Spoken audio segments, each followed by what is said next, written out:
COVID-19 Vaccine Damage Bill, second reading. Al? Sir Christopher Chope. Madam Deputy Speaker, it's a pleasure to move the second reading of the COVID-19 Vaccine Damage Bill, which is a very hot topic. This bill is about all those who have suffered injury or even death as a result of enlisting in the war against COVID by being vaccinated. Essentially, what the yellow card scheme shows in the most recent report, which came out, I think, on the 9th of September and covers the period from the 9th of December up until the 1st of September. It shows that there have been 435 reports of major blood clots and low platelet counts, including 74 deaths. It shows that there have been 767 cases of inflammation of the heart, a condition which is almost unheard of in medicine on a normal day-to-day basis. It shows that there have been some 35,000 reports of menstrual disorder, and there are all sorts of other effects which are set out in the comprehensive report.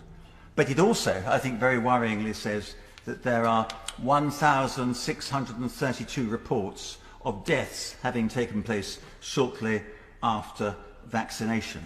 I think it's very important that we are able to put this issue into context, because there's a lot more damage being done to our citizens as a result of COVID-19 vaccinations than in any other vaccination programme in history.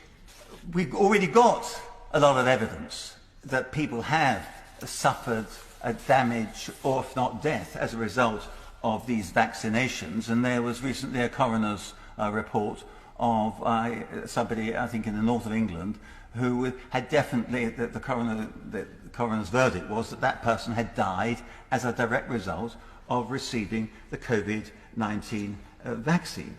It surely should be the judgment of each individual as to whether or not they are going to take the risk of having a vaccination or whether they're not going to take a risk of having a vaccination. And obviously we know that even if people are vaccinated, it doesn't mean that they are immune from COVID-19, and it certainly doesn't mean that they are incapable of transmitting COVID-19 to somebody else. So those are all issues which need to be weighed up. But going back to the Honourable Gentleman's challenge, which is basically, he seems to be suggesting that these hapless families, probably 10,000 of them, maybe more than that, who have suffered real serious damage as a result of doing the right thing. You can't ignore the fact that there is a fear out there about vaccination.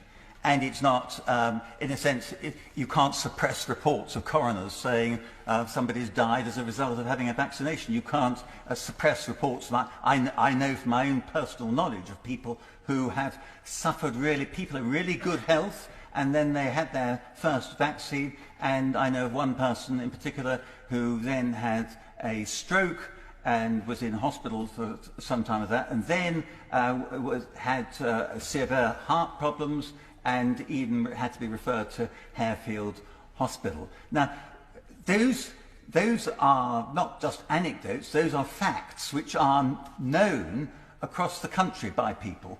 The government may have not been too keen to promote that information, but I think in failing to do that, it is actually counterproductive.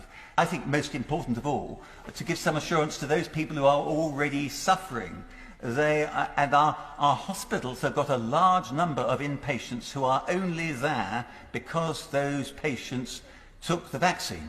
And it's causing a lot of angst for consultants across the country. We know that there is causation between vaccinations and damage caused by those vaccines. Yet the government, in a lot of its literature, seems to be denying that.